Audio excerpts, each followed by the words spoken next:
Bon, merci de participer à ce débat, donc le deuxième débat organisé dans le cadre de ces journées du risque inondation à Fontenay-le-Comte. Et là, cette fois, on va s'intéresser plutôt aux questions de transmission de la mémoire, de transmission de l'information sur ces thématiques du risque.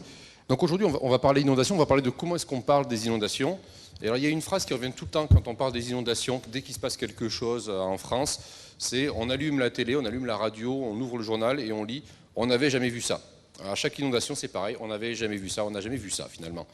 Et pourtant, il y a une règle assez connue des gens qui travaillent sur le sujet, c'est que généralement, quand une inondation arrive quelque part, elle est souvent déjà arrivée par le passé. C'est rarement une première.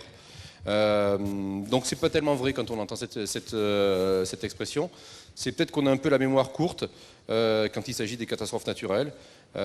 Monsieur Gendrio, quand on a préparé ce débat, vous nous disiez que vous n'aimiez pas beaucoup cette phrase non plus. Ah non, ça c'est peu dire. Oui, je râle souvent. Hein, et donc quand j'écoute la télé et puis que j'entends cette phrase, ma femme elle fait des bons parce qu'elle sait que je vais râler, hein, parce que ça m'agace. Je ne peux pas supporter cette phrase, mais je pense que les gens ne le font pas exprès. D'ailleurs, le journaliste, il dit souvent du jamais vu, puis après, tout petit, il dit depuis. Moins de 10 ans, parfois. Hein, donc, c'est étonnant, quoi. Hein, et donc, je pense que moi j'accepterais plutôt les phrases qui fait que le phénomène qui est décrit, hein, il a été subi déjà par certaines personnes, mais pas par ceux qui en parlent. Hein, et parce qu'ils n'étaient pas là. Hein. Et donc, je préférerais, moi, que les gens disent depuis X années que je suis ici, je n'ai jamais vu ça. D'accord ? Ça, c'est mieux. Parce que la personne, il est là peut-être que depuis 20 ans, que depuis 10 ans, que depuis 5 ans. Hein. Donc, pour moi, c'est mieux. Hein. Ou alors, une phrase que je préférerais, moi, c'est « Je ne pensais pas voir chez moi ce que l'on voit à la télé ailleurs ». Et je l'ai entendu parfois, hein, où les gens commencent à voir plein de choses ailleurs, puis disent « Tiens, je le vois chez moi ». Et c'est étonnant, parce que je n'avais pas l'habitude. Je préférerais ça que cette phrase qui pour moi, n'a aucun sens, parce que elle est personnelle. Hein, d'une personne qui, souvent, n'a pas la mémoire très longue, puisqu'il peut être là, sur le lieu, il y a peu de temps. Madame Chabagnier, il y a pourtant des outils réglementaires pour informer le public. Alors ces outils, quels sont-ils? Est-ce qu'ils fonctionnent bien? Oui, il y a des outils réglementaires. Moi, je voulais réagir à ce qui vient d'être dit. Je dirais que peut-être aussi cette phrase « on n'a jamais vu ça », c'est peut-être dans l'intensité qu'on n'a jamais vu ou que la personne qui le dit Voilà, c'est peut-être plus dans cette intensité-là, parce que finalement, les risques naturels, ils existent depuis longtemps, en réalité. Hein. Les inondations, ça existe depuis très longtemps, forcément. Alors peut-être que de mémoire d'homme, celui qui s'exprime n'a pas vu cette intensité-là. Et justement, ces outils-là, ces outils dont on parle, qui découlent de la loi, ils sont là pour anticiper. Les risques, on les connaît, on les identifie, on les liste dans des documents que la loi nous oblige à faire, hein, dont certains peut-être sont connus du public. En fait, vous avez par exemple, alors on va tous les citer, hein, bien évidemment, parce que ça serait un peu long certainement. Vous avez le dossier départemental des risques majeurs. Dans tous les départements de France, il y a ce document-là qui existe. Il est accessible, alors en général accessible en ligne, hein, sur les sites des préfectures. Après, je ne suis pas persuadée qu'une personne qui change de département, qui déménage, commence par aller voir sur le site de la préfecture où il va résider la teneur de ce document. Pourtant, il existe. Et nous, il nous sert de travail après, il sert de travail aux responsables et élus locaux pour définir un certain nombre de plans de prévention des risques. On identifie ces risques, on en tire les conséquences et on se dit, bon ben voilà, dans telle hypothèse, comment on va réagir ? Quels outils on va mettre en place? Est-ce qu'on doit interdire? Est-ce qu'on doit réglementer? Je pense notamment, très classiquement, c'est ça. C'est est-ce qu'on va autoriser l'urbanisme dans tel ou tel secteur parce qu'on connaît les risques inondations? Ça peut être, c'est tout ça, hein, un ensemble de prescriptions. Et puis, certainement connu du public aussi, c'est l'information acquéreur-locataire. Normalement, quand vous signez un bail de location, vous avez une information qui est faite dans votre contrat de location, idem quand on achète, où on vous dit, attention, vous allez résider, vous allez acheter, louer, dans une zone à risque, voilà le risque auquel vous allez être, ou les risques auxquels vous allez être soumis. Voilà, en gros, les principaux documents, il y en a d'autres, il y a d'autres outils qui sont, et je me tourne vers vous, monsieur le maire, qui sont à disposition des élus, peut-être vous pouvez compléter, parce que c'est toute une batterie de documents, il n'y en a pas qu'un, hein, forcément, tout se complète. Vous voulez peut-être compléter, je sais pas. Oui, donc on a des plans communaux de sauvegarde qui sont mis en place, dans les territoires à risque. Et ce qu'on ne fait pas suffisamment, je crois, chez nous, à part un endroit que je connais particulièrement, qui s'appelle la Faute-sur-Mer et l'Aiguillon-sur-Mer, un Aiguillon à la Presqu'île aujourd'hui, où on ne fait pas suffisamment d'exercices. Parce que je pense que moi, c'est par la connaissance d'abord des événements qu'on peut prendre conscience de ce qui peut arriver sur ce territoire-là quand on y arrive, ou quand on n'y a pas vécu la dernière crue majeure chez nous de 1960. Moi, je l'ai vu, j'avais 5 ans. Mais il y en a beaucoup qui ne l'ont pas vu, évidemment, puisqu'il y a toute une génération qui ne l'a pas vu. Donc, je pense que les exercices sont quelque chose de déterminant. On fait des exercices pour apprendre l'orthographe, on fait des exercices pour apprendre la grammaire. Et on devrait faire des exercices plus souvent pour pouvoir avoir des réponses appropriées à chaque type d'événement. Alors, ce qu'il faut bien préciser, c'est que tous ces documents se complètent. On a un document au niveau départemental avec tous les risques recensés et petit à petit, il va être décliné à l'échelle la plus petite. Alors, on parlait du plan communal de sauvegarde.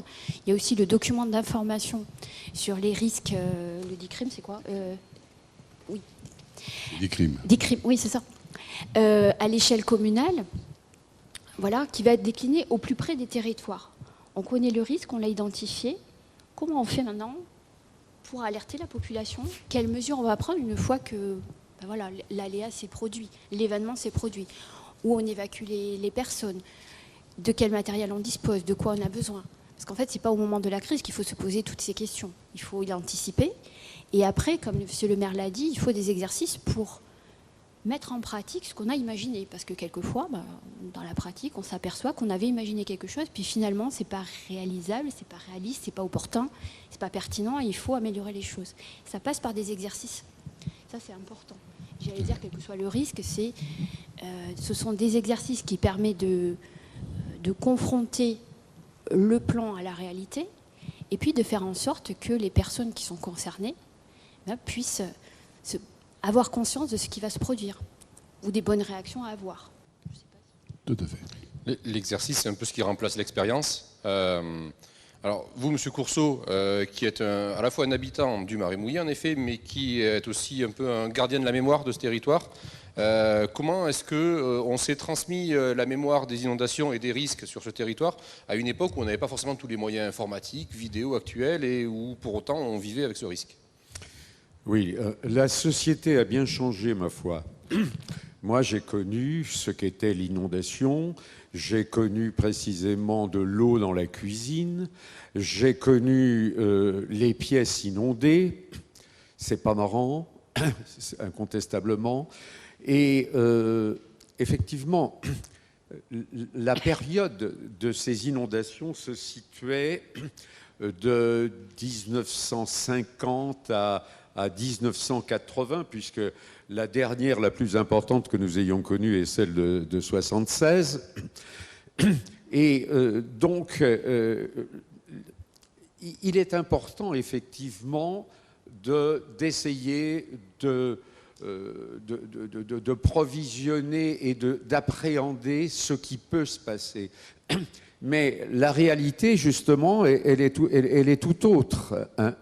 Et comme on l'a dit un peu hier, moi j'ai toujours assisté à des inondations qui venaient des bassins versants, c'est-à-dire, sachant que la Sèvre niortaise nous est commune, tant au département 17 qu'au département 85, et donc, cette eau arrivait relativement rapidement, et pendant 8 jours, souvent, 8 jours, voire 15 jours, elle restait là. C'est en fonction également des tirants d'eau dans les écluses, et notamment en ce qui concerne les ouvrages de Maran. Donc, entre ce qu'ont dit ces messieurs, dames et moi, il y a un fossé inévitable. C'est-à-dire que, mais néanmoins, il est important de prévenir ce que pourrait être un éventuel raz-de-marée, parce que ce qui pourrait être grave, c'est d'avoir ce raz-de-marée. Et donc, moralité, les crues autrefois, qui étaient des crues quand même pas énorme, mais qui était jugulé quand même, venait d'amont. Tandis que là, en matière de raz-de-marée, personne ne peut dire ce que ça sera, personne ne peut vraiment prédire l'avenir de demain, quoi. Alors, Monsieur Noguera, vous, je pense prédire, je pense que c'est peut-être pas le terme prédire qui vous conviendrait, mais en tout cas, imaginer les risques et comment on parlera de risques dans le futur, c'est justement la mission qui vous a été donnée. Peut-être pouvez-vous nous l'expliquer parce que c'est assez original et méconnu, je pense. Oui, je vais revenir du coup sur le sujet de pourquoi je suis là. Je ne suis pas artiste, je suis graphiste spécialisé dans la communication visuelle. De base, je crée des outils de communication, c'est-à-dire autant des affiches que des flyers, que des sites web, de l'animation, de la signalétique, etc. Et en 2019, j'ai eu la chance, mon métier m'a permis de communiquer avec les générations futures. J'ai réalisé une résidence de recherche et de création au CIGN, le Centre national du graphisme, en partenariat avec l'ANDRA. L'ANDRA, c'est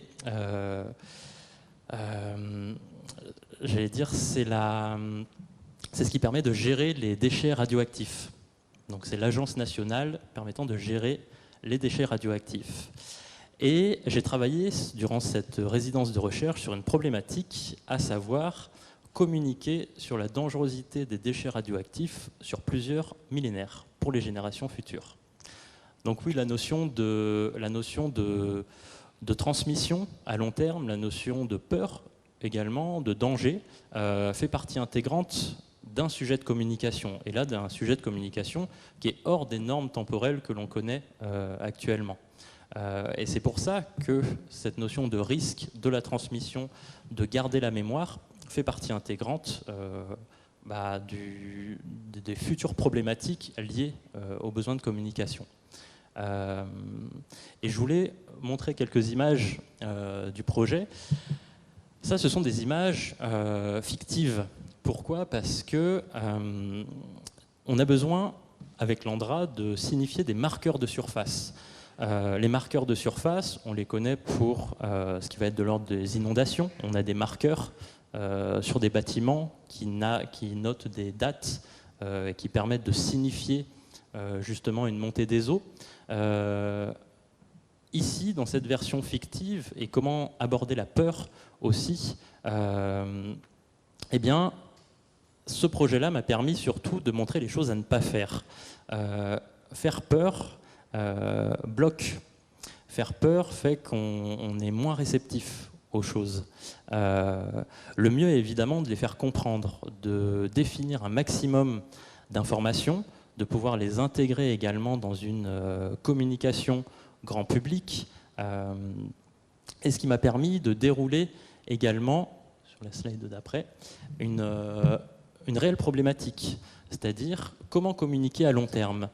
Vont se poser des questions qui vont être liées à la langue, aux écritures. On ne parle pas la même langue qu'il y a 200 ans. Les mots évoluent. Et en fait, pour travailler sur la mémoire, il faut déjà comprendre ce qu'est l'oubli. Plus on comprendra le mécanisme de l'oubli, plus ça nous permettra de nous prémunir de la manière de garder la mémoire. Voilà, donc ça c'est un travail également qui est propre et qui pourrait évidemment intéresser le risque inondation. Sur la question de la peur, Monsieur Courceau, quand on préparait ce débat, vous m'avez parlé d'une histoire qui se transmettait de génération en génération dans le Marais Poitevin. Alors là, par contre, là, on utilisait la peur, d'après ce que vous me disiez. C'est-à-dire, je crois que vous nous la lirez peut-être à la fin du débat. Oui, je pense que ça serait mieux de présenter ce conte, qui est un conte absolument remarquable, et qui a précisément influencé les familles du Marais, et notamment les enfants. Le mythe du bras rouge, le mythe du bras rouge que certains appellent la main rouge. Alors, le mythe du bras rouge dans le Marais, c'était un personnage qui est caché au fond de la rivière, mais vous avez, dans les régions de plaine, il y avait également cette fameuse main rouge qui évitait les enfants de se pencher sur les puits. Et là, il y a une histoire qui est sympa qui est vraiment très sympa, qui a été colporté de Niort sur toutes les maisons de la Sèvre jusqu'à Maran. Hein. Et je vous la transmettrai tout à l'heure parce que je pense qu'il est trop tôt. Hein. Puis on terminera sur une note un peu plus guillerette. D'accord. Mais Monsieur Gandriot, je pense que quand on est élu, on n'a pas non plus envie de faire peur à sa population. Donc il faut faire passer le message, mais on ne veut pas non plus alarmer. Il faut éviter de faire peur. Moi, je trouve que la peur est mauvaise conseillère, hein, souvent. Hein. Alors, il faut faire attention, il faut prendre conscience de ce qui peut arriver, mais faire peur, je ne suis pas d'accord. Moi, je n'aime pas. Il y en a qui s'amusent aujourd'hui à faire peur. Dans une même phrase, ils mettent 5 mots où vous avez envie peut-être pas de donner fin à sa vie, mais presque, quoi, en disant « oh là là, c'est terrible, quoi ». Non, on n'est pas dans ce schéma-là. Pour revenir un peu au départ, je pense que... Alors, je vais dire ma génération, peut-être celle juste un petit peu avant moi, on a failli pour la transmission de la mémoire sur les inondations, sur notre territoire, je pense. Hein. On a failli... Alors, on a peut-être des excuses. Il y a eu les guerres. Qui sont venus et qui ont vraiment bouleversé les choses. Et on a eu un développement très important et on a complètement oublié, on n'a pas transmis. On a été rappelé assez vigoureusement en 2010, nous, par Exentia, sur notre territoire, avec des scènes qui resteront gravées à la mémoire, dans notre mémoire à jamais, des choses terribles, avec des enfants, puis des choses où on a mal construit, où les gens ont gratté le plafond pour pouvoir monter plus haut, et puis ils sont morts. Donc on a été rappelé violemment par ça. Et aujourd'hui, je pense qu'on est parti sur des explications qui vont être beaucoup plus fortes. Hein. Et je pense qu'il faut revenir aux fondamentaux. Les fondamentaux, c'est quoi? C'est ce que j'appelle les 3 P. C'est prévoir, prévenir et protéger. Hein. Et ça, c'est très important. Alors, vous allez me dire, aujourd'hui, on est capable de prévoir la météo à 7 jours. Hein, on dit, mais on n'est pas capable de prévoir si tombe une pluie très forte à un endroit et qui va emporter des gens. Hein, et donc, il y a encore du boulot dans la prévision. Mais il faut que tout le monde puisse avoir accès et la comprendre. Hein. Et dans la prévention, il y a énormément de travail à faire. Hein, d'abord, il faut prévenir à temps. Il faut que les gens nous croient.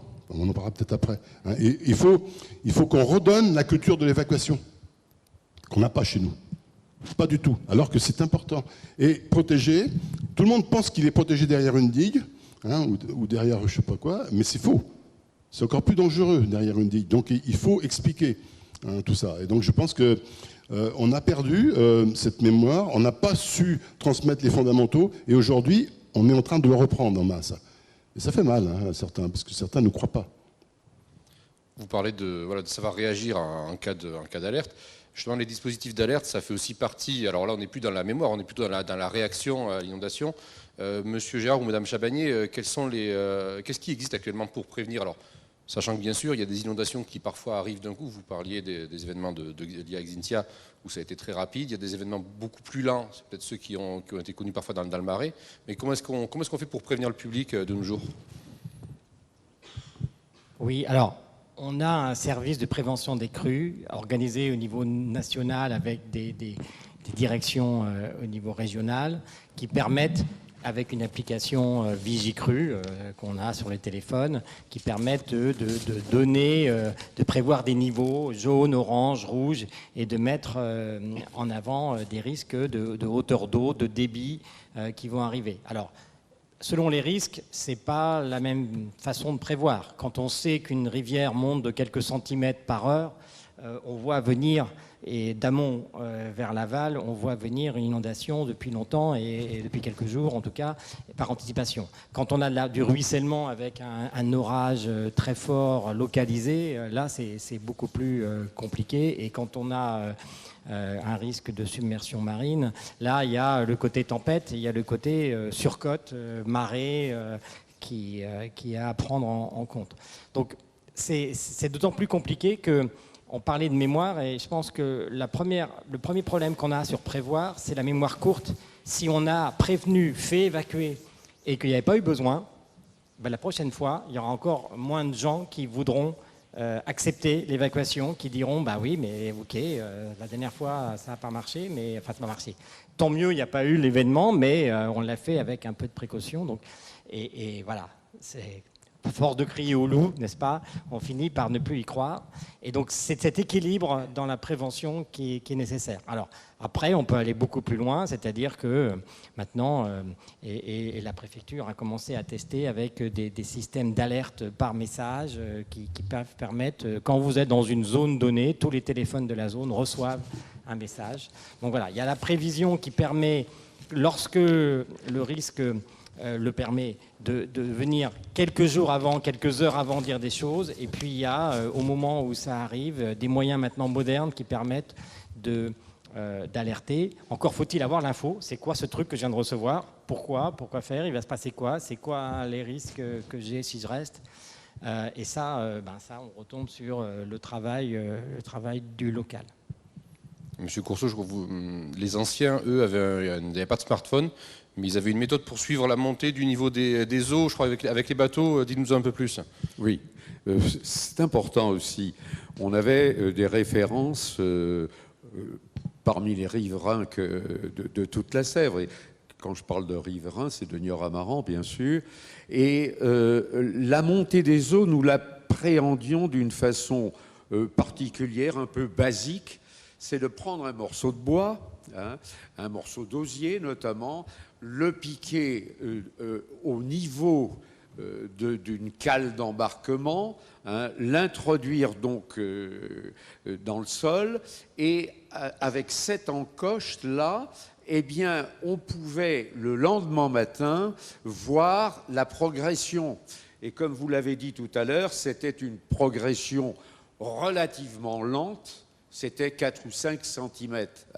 Et aussi, il y avait aussi une façon de déterminer le nombre de millimètres tombés dans la nuit.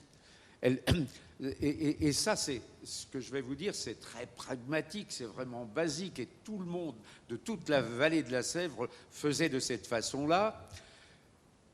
Un bateau plat a ce qu'on appelle des courbes. Les courbes, c'est ce qui maintient l'ossature du bateau. Eh bien, on avait une notion de courbage, c'est-à-dire qu'on disait « Ah, eh bien, comment que la d'eau cette nuit ?»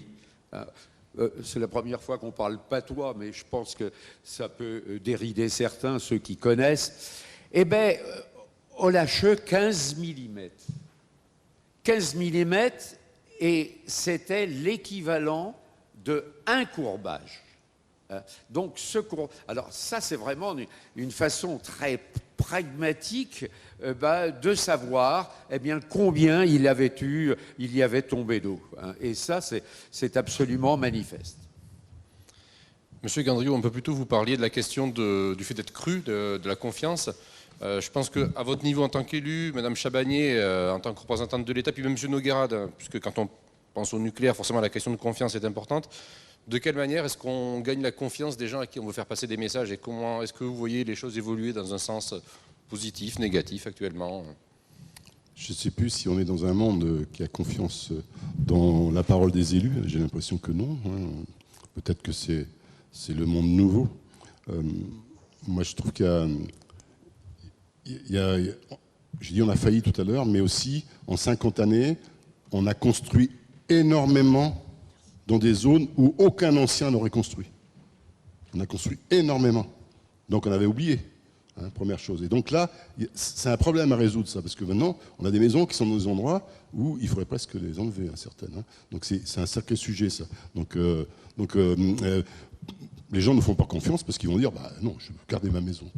Deuxième chose, il y a un phénomène nouveau qui t'arrive et qui nous rentre dedans, c'est le changement climatique, avec ses excès.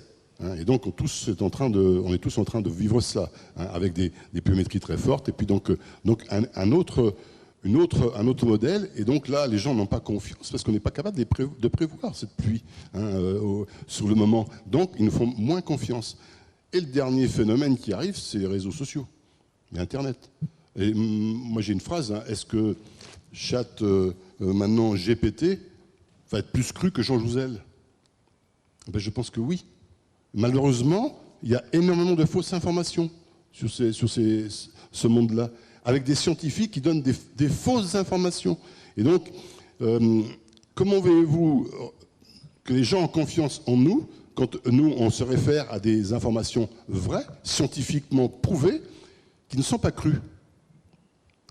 Donc j'ai un peu peur pour le monde de demain, moi. Il va falloir qu'on fasse un peu de ménage, et que ces réseaux sociaux prennent en compte la réalité des choses, avec des choses très pragmatiques. Et donc la confiance, pour la regagner, ça va pas être simple. Alors bon, après, il y a les élus qui font le boulot sur le terrain, qui sont beaucoup plus crus que ceux qui ne le font pas. Ça, je suis conscient de ça. Il y en a qui font le travail, puis d'autres qui disent. Puis qui disent la vérité, puis qui montrent exactement ce qui s'est passé. À tel endroit, ça s'est passé comme ça. Et quand moi j'ai eu une coulée de boue dans ma commune, je savais que les maisons auraient de la boue. Sauf que quand je suis arrivé, le terrain était acheté, et donc j'ai fait les routes plus basses que les maisons. Pour que l'eau passe dans les routes, mais pas dans les maisons.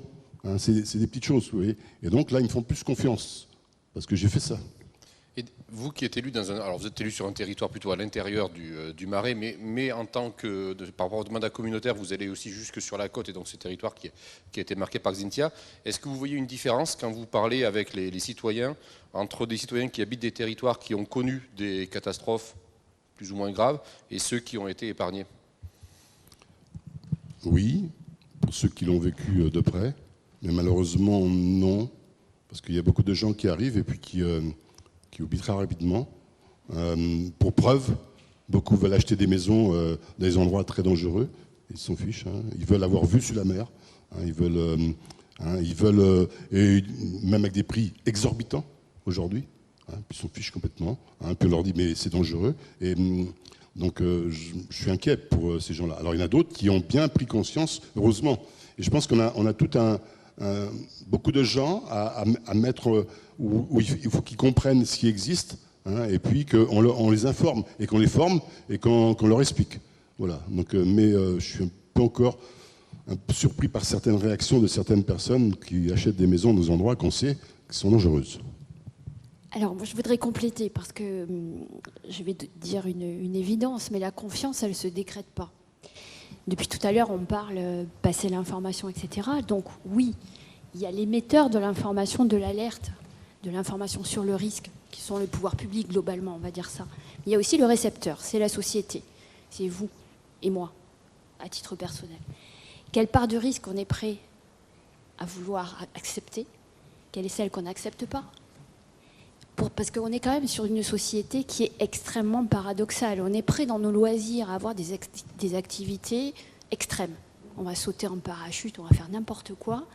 Mais ça, c'est du risque qu'on accepte de prendre parce que c'est pour nos loisirs. Et puis, il y a le risque subi, celui dans notre vie quotidienne, celui qui va nous contraindre parce qu'on veut organiser, je sais pas, un concert en plein air, sous des chapiteaux, parce qu'on veut aller construire dans une zone inondable. Et celui-là, on ne le supporte pas, le risque. Pourquoi? Parce que si on veut prévenir du risque, on va prendre des règles qui vont limiter quelque part une liberté individuelle, voire plusieurs. Est-ce que les personnes sont prêtes à entendre ça? Ben non. Moi, je vous le dis, je ne crois pas. Quand il s'agit d'autoriser une manifestation, moi j'ai eu à le faire, et je vais prendre sciemment d'ailleurs des exemples hors département, mais sur des concerts en plein air, où on attend plus de 5000 personnes et on nous annonce des orages alors qu'il y a une sonorisation, etc. On sait que ça va être dangereux. Voilà, les pouvoirs publics, nous, on est là pour dire, bah non, vous n'allez pas pouvoir, on ne va pas vous autoriser. Je peux vous dire les organisateurs, parce qu'il y a d'autres logiques aussi qu'on peut entendre, des logiques économiques, des logiques financières. Ils me disent, bah, moi, si vous interdisez le spectacle, c'est la fin de mon festival. Bon, et pourtant, c'est bien notre rôle que de l'interdire. Donc, à un moment donné, il faut aussi que les organisateurs, voilà, chacun dans notre quotidien, on accepte aussi une part de risque et puis ce qui va avec pour prévenir, c'est-à-dire à un moment, on va renoncer à quelque chose qui nous est cher. Et vous l'avez très justement dit aussi, c'est qu'on accepte cette part de risque et cette limitation des libertés individuelles si on est certain, oui, qu'il va bien y avoir l'orage, qu'il va bien y avoir le coup de vent. Là, notre interdiction, elle est légitime. Moi, je peux vous dire, quand j'ai interdit le spectacle, pendant 5 minutes, je me suis dit, pourvu qu'il y ait bien l'orage, pourvu qu'il y ait bien le coup de vent. C'est quand même terrible de se dire ça. On en arrive à ça. Et si jamais l'événement ne se produit pas parce qu'à un moment donné, oui, on est dans une société technique où il y a du progrès technique, où il y a de la connaissance. On peut aller envoyer des sondes sur Mars, on peut aller sur la Lune, mais à un moment donné, on ne va pas pouvoir dire, ben voilà, l'orage, il va taper là, dans ce rayon, dans ce mètre carré-là. On ne peut pas le faire, ça encore. Très bien, mais on ne peut pas. Si ça n'arrive pas, ça a été très justement rappelé. La fois d'après, on va nous dire, oui, vous avez une alerte orange, mais nous, on n'y croit pas, parce que la fois dernière, ça ne s'est pas produit. Et ce jour-là, ça va se produire. Donc, vous voyez, c'est ça. Il faut aussi s'interroger quelle part du risque on est prêt à assumer, parce que c'est ça aussi. On peut tout attendre, hein, des élus, des pouvoirs publics. Mais voilà, quelle est la part qu'on veut, qu'on accepte? Je crois qu'il y a ça aussi. Et puis, vous l'avez très justement dit aussi, on est dans une société de l'information. Alors c'est bien, on a des moyens techniques qui nous permettent de prévenir. On a les SMS, on a Internet, on a tout ce qu'on veut. Mais aussi, on a des spécialistes en tout et en rien, où on va se baser sur de fausses informations. Et du coup, on met en cause celui qui émet, ou en tout cas la crédibilité de celui qui émet un avis d'alerte, parce qu'on est spécialiste sur tout. Souvenons-nous du Covid. Le Covid, vous avez eu des médecins, tout le monde était médecin. Hein. Et puis, il y a aussi, il y a un élément où on n'accepte pas que les pouvoirs publics ne sachent pas. Là, on n'est pas capable de vous dire, il va y avoir un orage, un coup de vent sur ce mètre carré-là. Ça, on n'accepte pas, finalement. Parce qu'on voudrait que ce soit sûr. Et on a un doute à chaque fois qu'on ne peut pas dire. Souvenez-vous le Covid aussi, le début du Covid, où finalement on était tous là. Là, il n'y avait pas de mémoire pour le coup. Eh bien oui, on ne savait pas. Hein. Mais du coup, ça instille un doute, parce qu'on est censé tout savoir. Donc, il faut admettre, je pense aussi, ou en tout cas se poser la question, de se dire, on peut ne pas tout connaître. On peut avoir une alerte et finalement, ça va se passer à côté. Ça, il faut l'admettre aussi. Je pense que c'est important. Et dernier élément, regardez quand il y a... je ne sais pas, j'ai en mémoire des coups de vent où des arbres tombent sur des parcs où il y a des blessés. Quand vous ouvrez le journal d'information, on va dire, tiens, qui était au courant, pourquoi l'information n'est pas passée? Alors que si on avait dit on ferme le parc et on ne fait pas l'activité, ça aurait créé un émoi. Voilà. Il y a tous ces paradoxes-là aussi qu'il faut avoir en tête et s'interroger vraiment sur ce que la société veut et attend aussi. Est-ce qu'elle est prête à admettre ou pas? Je pense qu'il y a ça aussi. Alors forcément, il y a une sensibilisation à la culture du risque qui passe par ces exercices-là. Tout ne peut pas venir des pouvoirs publics. Il faut aussi qu'il y ait une part, que chacun fasse un bout du chemin, j'allais dire, pour en admettre, écouter, et puis se poser les bonnes questions.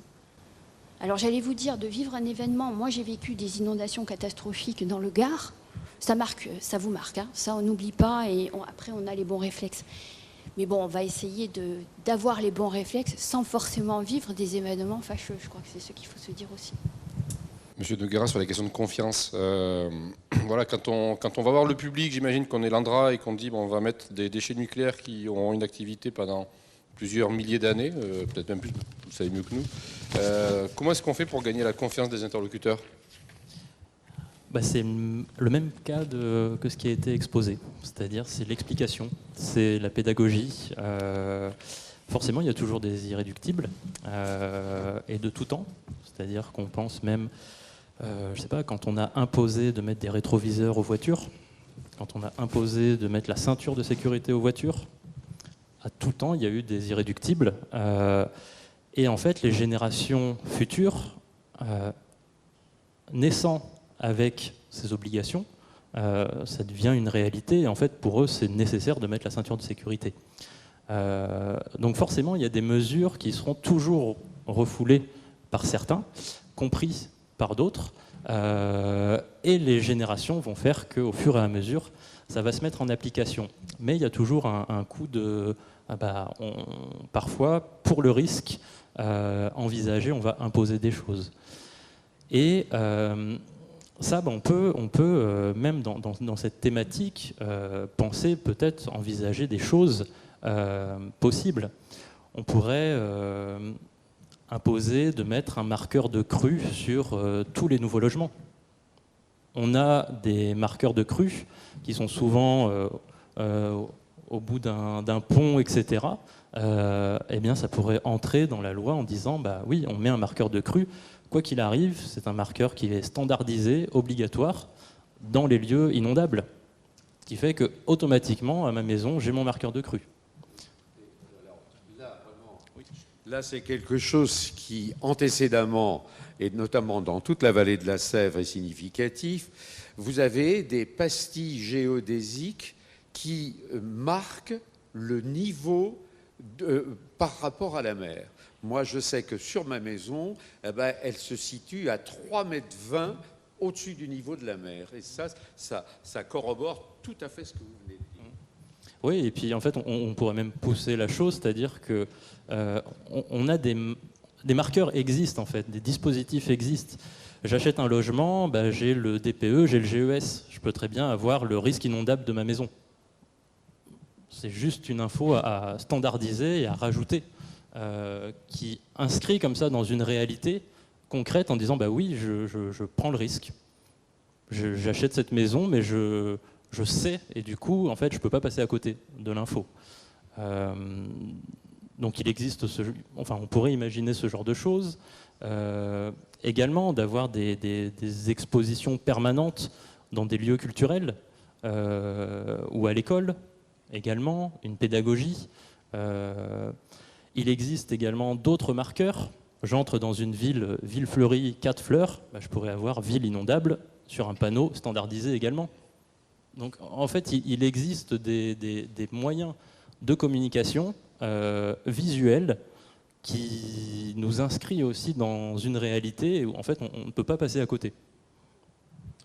Monsieur Gérard, ces journées sont organisées dans le cadre un peu plus large, sans entrer dans trop la technique, dans le cadre de la future élaboration du plan de prévention du risque inondation. Comment est-ce que justement dans les documents de planification, que ce soit ceux de l'État ou ceux des élus locaux, comment est-ce qu'on tient compte de la mémoire? Est-ce qu'il y a un travail, j'imagine qu'il y a forcément beaucoup d'études techniques, scientifiques, est-ce qu'il y a aussi peut-être un travail historique qui est fait pour essayer de voir ce que le passé peut apporter comme information pour ensuite faire de la planification? Oui, alors tout à fait, il y a une phase de diagnostic. Alors là, on est sur une révision de PPRI, donc la phase de diagnostic a déjà été faite pour la première élaboration de 2006. Mais on vient compléter et c'est important et on le voit bien, les élus, l'État travaillent sur mettre des repères de crues par rapport à des grandes crues connues pour les rendre visuelles. Donc oui, ça c'est clair, c'est mis en œuvre, enfin c'est élaboré à travers cette phase de diagnostic où on remonte le plus loin possible sur ce qu'on a pu connaître sur le territoire. Et puis ensuite, le travail, c'est de modéliser en fonction de comment les bâtiments, comment l'occupation du territoire a évolué pour voir un petit peu si ce qu'on a connu auparavant risque de se reproduire de manière différente ou pas. Monsieur Gandriot, peut-être, est-ce que pour les PLU, qui sont des documents peut-être encore plus connus du grand public que les PPRI, dans un plan local d'urbanisme, est-ce que ça intervient, ces questions de mémoire? Bien sûr, bien sûr. D'ailleurs, les réglementations se durcissent, ce qui est une bonne chose, puisqu'on a bien, peut-être un petit peu hier, je ne vais pas dire l'État, mais dans sa grande, toutes les administrations ont fait preuve un peu de laxisme. Les élus ont suivi ce que les gens nous demandaient pour construire des endroits où il ne fallait pas. Donc on est tous responsables de ça. Aujourd'hui, l'État applique des choses beaucoup plus rigoureuses. Donc les élus sont condamnés à le mettre en place sur tous les documents d'urbanisme. Et tous les documents qui sont. Donc, mais c'est une bonne chose, mais c'est pas toujours bien compris par la population. On a du mal à le faire repasser, tout ça. Mais c'est évident qu'il faut l'urbanisme est quelque chose pour moi de primordial dans les inondations. Puisque habiter dans un endroit dangereux, il faut pouvoir soit ne pas y être, soit s'adapter en ayant la possibilité de se sauver sa peau. Il y a des endroits, moi j'ai travaillé sur l'aval d'un barrage où s'il casse, les gens ils ont 5 minutes pour monter sur la colline. D'accord ? C'est pas le moment de vouloir sauver d'autres choses. Quand on est à Mareuil et puis ou d'autres endroits où on a 10 heures, 12 heures pour voir, c'est pas la même chose. On a d'autres. Sur les submersions marines, elles sont rapides, oui, mais on n'a pas été bon dans la prévision. Maintenant, on prévient peut-être de trop, mais c'est bien. C'est bien. Il vaut mieux prévenir de trop. Et après, on a construit des endroits où c'était trop bas et ça passait au-dessus de la digue, elle n'a pas cassé. Et puis après, l'eau est pas partie. Et on a fait, les PLU nous donnaient l'autorisation, même nous incitaient, enfin à l'époque, hein, de construire des maisons basses, parce que c'était comme ça dans le Marais. Alors que toutes celles qui ont eu un étage, les gens ne sont pas morts. Vous voyez, donc oui, les PLU sont importants. Hein, ils sont même déterminants pour ces zones-là. Puis après, bon, les endroits où on aura des aléas trop forts qu'on connaît, que l'État connaît, que nous on connaît, ben, il faut qu'on parle recul, relocalisation. C'est plus des gros mots, ça. Hein, donc ça va être long à mettre en place parce que les gens ont souvent leur maison qui est le Graal de leur vie, hein, où ils l'ont acheté, donc ils ne comprennent pas. Donc nous, on a mis en place un plan d'adaptation au changement climatique, hein, parce que je suis aussi au niveau de l'Agence de l'eau, hein, président de la commission Innovation Plan Loire, hein, et qui utilise les sciences comportementales, quoi. Voilà. Hein, et je pense que élus, État ne sont pas adaptés à pouvoir discuter avec ces gens-là. Il faut des gens qui sont des spécialistes, psychologues, qui vont discuter et puis qui discutent sur une génération. Parce que les enfants vont mieux comprendre qu'il va falloir partir de là. Hein, donc je pense qu'il y a tout un travail. Et donc pour revenir au document d'urbanisme, c'était plutôt la question. Hein, je pense que oui, ils sont déterminants. Et là aujourd'hui, les élus, je crois, en prennent de plus en plus conscience. Hein, même s'il a fallu un peu les pousser parce qu'ils ont d'autre côté la population qui leur demande des choses. Hein, il ne faut pas imaginer. C'est peut-être aussi, vous parliez des sciences humaines du type psychologie, peut-être on pourrait parler de l'archéologie, pourquoi pas, ou voilà, les recherches vraiment peut-être à très long terme peuvent aussi éclairer certaines décisions. Est-ce que ce sont des cas de figure que vous avez vus dans certaines évolutions urbaines? Je pose une colle là. Non, moi je ne peux pas répondre à ça, ce n'est pas mon domaine. Je pense que l'État peut répondre sur ces... Est-ce qu'on était péri ou fait ça? En fait, je dirais que c'est ce que tout à l'heure a été dit. Les anciens n'auraient jamais construit là. C'est plutôt ça qu'on peut connaître. Alors, dans certains secteurs, c'est même assez... je ne vais pas faire une digression trop longue, mais j'ai travaillé autour de Blois. Et autour de Blois, c'est au cours des siècles qu'on s'est aperçu qu'à des périodes on construisait et à des périodes longues on arrêtait de construire. Là, je vous parle de 1000 ans de la vie de Blois. Et donc, ce n'est pas seulement nous, dernièrement, le XXe siècle, qui a fait ça. C'est aussi en fonction de l'occurrence, du nombre de fois où il y a eu des événements plus ou moins forts, que la mémoire, à quelle vitesse elle s'estompe et à quelle vitesse, finalement, on a reconstruit. Mais sur le XXe siècle, M. Gandriot le disait tout à l'heure, c'est impressionnant. Vous savez de quelle date sont les maisons en fonction de combien il y en a de marches, s'il y a des marches ou s'il n'y en a pas, pour monter dans la maison. Après les années 50, il n'y en a plus. Avant, il y en a systématiquement. Vous voyez, c'est des choses comme ça qui font évoluer. Alors c'est plutôt là où ça a été construit historiquement, là où vous avez des maisons anciennes, souvent, que vous avez le moins de risques parce que les maisons anciennes n'étaient pas mises là où il y avait eu des événements. Mais on a tellement construit, il y avait eu tellement besoin de construction après les années 50 que on a peut-être un peu construit un peu partout, si je puis dire, et on sait bien que la définition du risque, c'est un aléa. L'aléa, il a toujours été là et continuera d'être là, mais c'est la rencontre d'un aléa et d'un enjeu. Et l'enjeu, c'est des bâtiments, des logements, des gens qui vivent à tel endroit. Oui, je vais rajouter parce que donc je m'occupe un peu de la Loire aussi, donc on sort de notre territoire, mais il y a des endroits où les maisons sont faites pour vivre avec les crues. Hein, où les gens donc, ont adapté leur rez-de-chaussée, hein, où donc ils enlèvent les portes de la cuisine, tout ça, puis vivent à l'étage. Il n'y a pas une prise qui est en deçà de la plus haute de la Loire. Hein, donc ça existe. Donc on n'est pas en train de dire qu'il faut tout détruire, mais il faut adapter la maison, il faut savoir vivre avec, il faut savoir se prévenir quand ça va venir. Donc il faut un peu d'habitude. Aujourd'hui, moi je suis en Pays-Bas, hein, ça c'est clair, on fait aussi des maisons un peu sur pilotis. Donc il y a des possibilités, je pense, dans des endroits de reconstruire la ville différemment.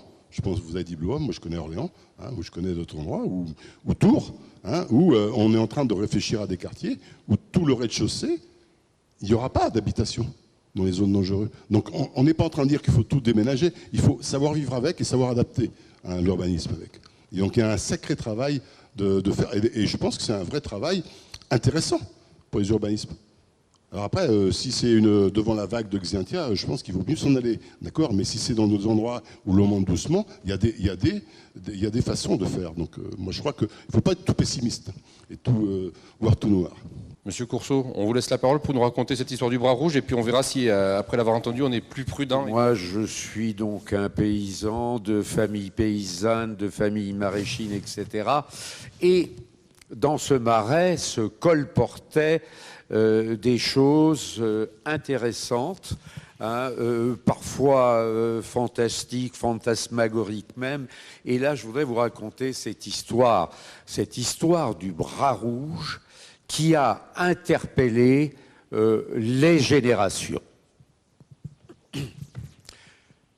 Félix est un petit garçon qui ne pèse pas plus lourd qu'un sac de mojettes. Parce qu'il a la peau brune, les cheveux tout noirs et tout frisés, eh bien, on l'appelle le Gurley. Le Gurley, tout le monde ne sait peut-être pas, mais quand même, la ruralité est quand même pas loin. C'est le petit grillon.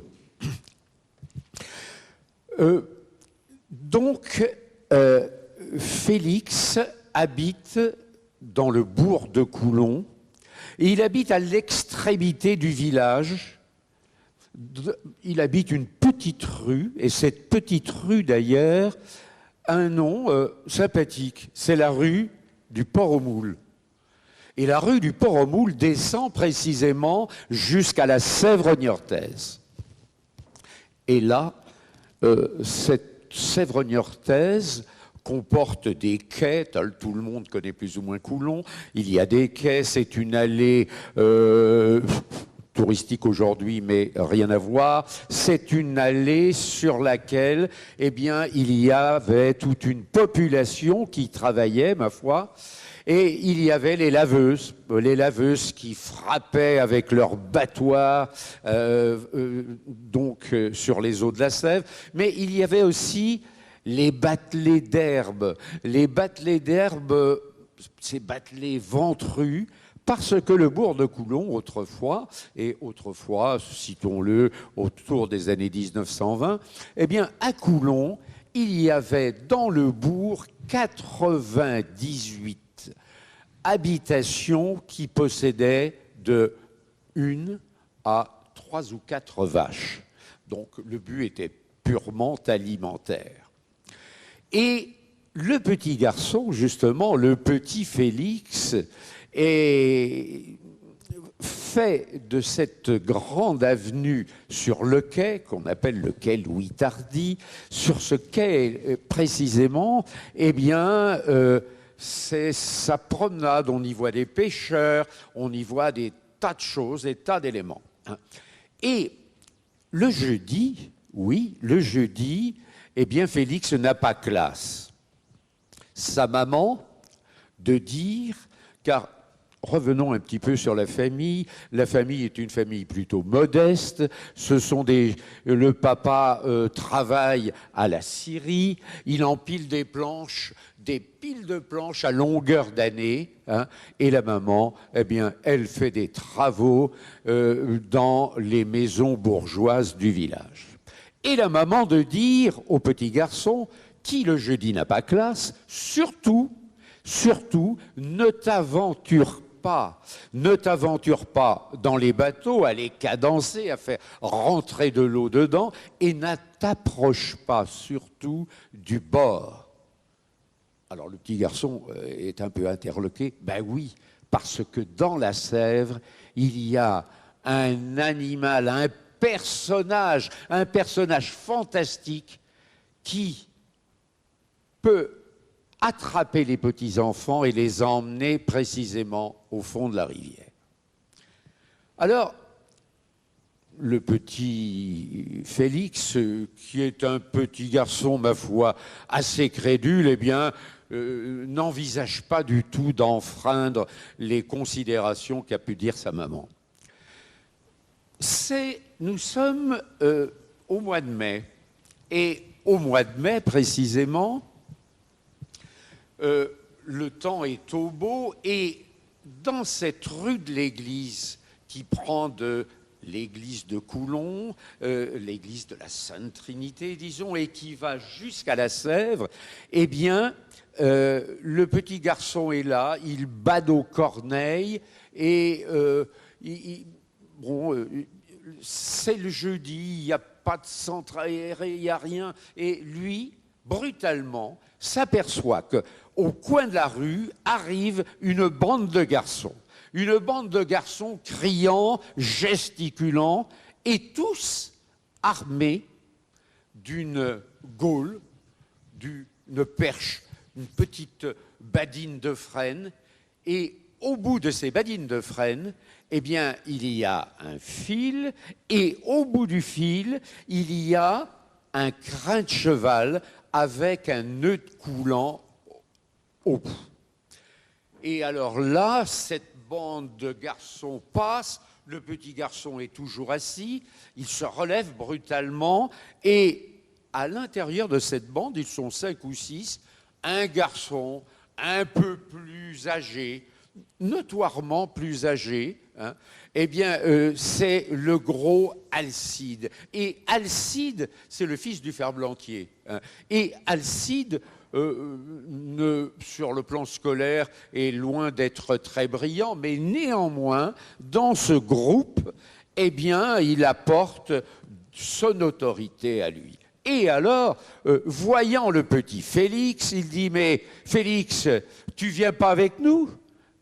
Félix est timide, il commence à rougir. « Mais vous allez où ?»« On va au Brochet. »« On va au Brochet. » Et tu viens pas avec nous? Eh ben non, non. Et alors là, le petit garçon a le visage qui s'empourpre et le Alcide de dire « Regardez-le, il est là, il a peur du bras rouge. » Et l'environnement d'ailleurs du gros Alcide de dire « Eh bien, il a peur du bras rouge, il a peur du bras rouge. » Le petit garçon ne sait plus où se mettre, mais vraiment plus où se mettre, et il leur dit « Eh bien, passez-moi une gaule. » Et ils arrivent au bord de la Sèvre.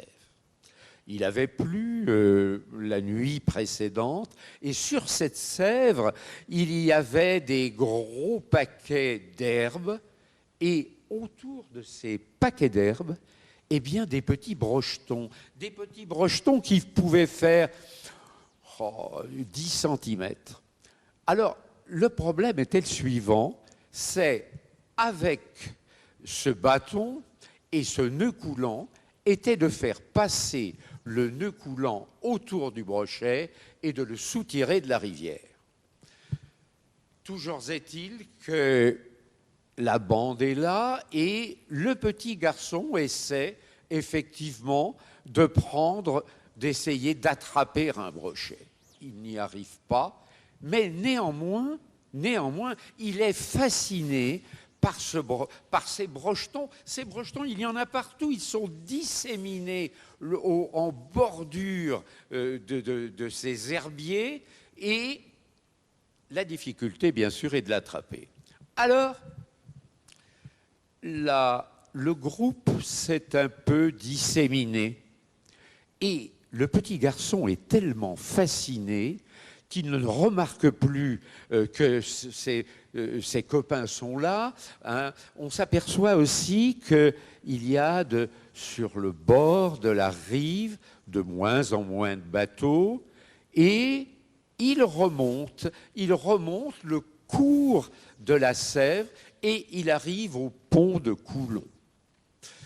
Il arrive au pont de Coulon et toujours, eh bien, ces brochetons qui sont là. Mais son état de fascination est tel qu'il en perd littéralement la tête. Il regarde, plus de bateaux, plus de copains, il se rouvre, il se trouve tout seul. Et alors, il progresse encore un peu plus haut. Et à cet endroit, il y a un trou d'eau énorme qu'on appelle le trou de Maurepas. Maure comme les morts, hein, le pas des morts. Et à cet endroit,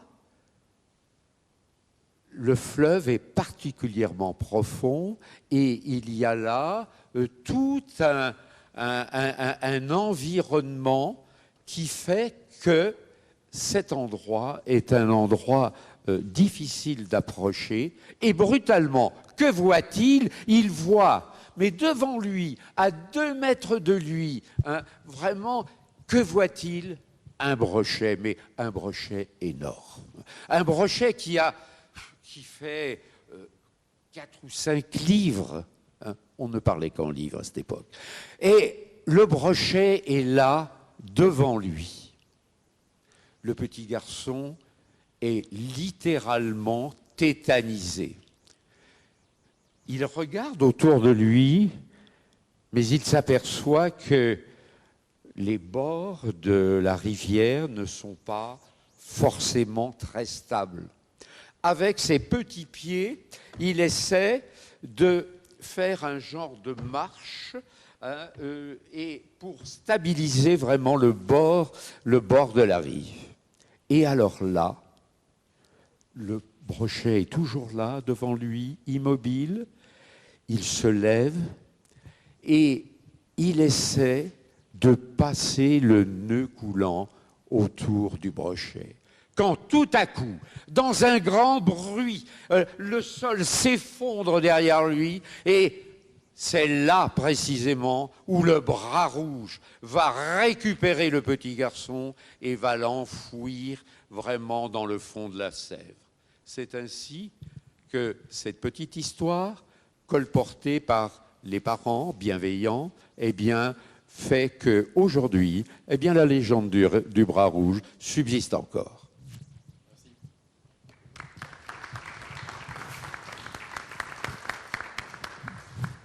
Et merci à vous d'avoir participé. Merci à tous les participants aussi qui ont débattu autour de ce sujet de la mémoire.